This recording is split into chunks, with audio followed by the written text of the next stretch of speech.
Hey all, మీ baby నడుస్తూ సడన్గా కింద పడినప్పుడు, లేదంటే సోఫా, డైనింగ్ టేబుల్, బెడ్ మీద నుంచి కింద పడినప్పుడు, లేదంటే స్టెప్స్ దిగుతూ జారి కింద పడినప్పుడు, లేదంటే ఏదైనా గోడకు లేదా ఇంకేదో దానికి తాకి దెబ్బ తగిలి ఏడుస్తున్నప్పుడు మీరు ఎలా రియాక్ట్ అవుతారు? ఈ వీడియో నేను ఎందుకు చేస్తున్నాను అంటే, నిన్న మా ధన్వి డైనింగ్ టేబుల్ నుంచి కింద పడి దెబ్బ తగిలి ఏడుస్తుంది. సో ఆ సిచ్యువేషన్ని నేను హ్యాండిల్ చేసినప్పుడు అనిపించింది, ఓకే దీని గురించి మీతో షేర్ చేసుకుంటే బాగుంటుంది అనిపించింది. నేను చేసే మిస్టేక్స్ ఏంటి తెలుసా? బేబీ అలా దెబ్బ తగిలి ఏడుస్తున్నప్పుడు ఓ నువ్వు ఏడవకూడదు అంటాము. ఇలా అస్సలు చేయకండి. బికాస్ బేబీ ఏం ఫీల్ అవుతారంటే నా ఎమోషన్స్కి వాల్యూనే లేదు.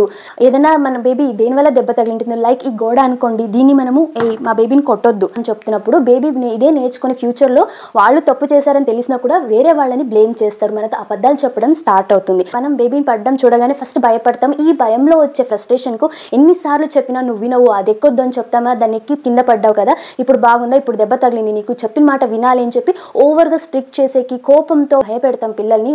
మన కోపం అంతా పిల్లల మీద చూపిస్తాం కదా. సో ఇది కూడా అస్సలు చేయకూడదు. దీనివల్ల ఏమవుతుందంటే పేరెంట్ బేబీ మధ్య ట్రస్ట్ బ్రేక్ అవుతుంది. బేబీకి ఇన్సెక్యూర్గా ఫీల్ అవుతారు. రేపు ఏదైనా నిజంగానే ఎమోషనలీ వాళ్ళకి మీ అవసరం ఉన్నా కూడా మీతో షేర్ చేసుకోవడానికి ఇష్టపడరు. సో ఇలాంటి సిచ్యువేషన్స్లో ఇవేమీ చేయకూడదు. అంటే ఇంకెలా సిచ్యువేషన్ని హ్యాండిల్ చేయాలి అంటే, ఈ సిచ్యువేషన్ ఎలా హ్యాండిల్ చేయాలో చూద్దాము. ఫస్ట్ వన్ వచ్చేసి, బేబీ అలా అనుకోకుండా కింద పడినప్పుడు మనం చేయాల్సింది, ఫస్ట్ బేబీ ఐ లెవెల్కి మనం కూర్చొని కానీ లేదా బేబీని ఎత్తుకొని కానీ హగ్ ఇవ్వాలి. బేబీకి ఒక హగ్ ఇచ్చేసి ఎక్కడైనా దెబ్బ తగిలిందా, లైక్ తలకు కానీ చేతికి కానీ ఎక్కడైనా దెబ్బ తగిలిందా అని కనుక్కొని, ఏదో ఓకే మేనేజబుల్, అంత దెబ్బ ఏమి తగలలేదంటే వాళ్ళకి జస్ట్ ఏదో వాళ్ళ సమాధానం కోసం క్రీమ్ కానీ లోషన్ కానీ అప్లై చేయండి. ఏదో దెబ్బ తగిలితే ఇమీడియట్గా డాక్టర్ దగ్గరికి పిలుచుకు వెళ్ళాలి. అంతేగాని ఏడుపు ఆపమని మాత్రం వాళ్ళకి చెప్పకండి. బికాజ్ దెబ్బ తగిలింది కాబట్టి లేదా భయంతోనూ వాళ్ళు ఏడుస్తూ ఉంటారు. వాళ్ళ ఎమోషన్ని క్లియర్ చేసుకోనివ్వండి. సెకండ్ థింగ్, దేనివల్ల దెబ్బ తగిలిందో దాన్ని బ్లేమ్ చేయకండి. బేబీని డిస్ట్రాక్ట్ చేయడం కోసం ఆ డోర్ని కానీ సోఫాని కానీ కొట్టి ఇలాంటి బ్లేమ్స్ అన్నెసెసరీగా ఫేక్ బ్లేమ్స్ చేయకండి.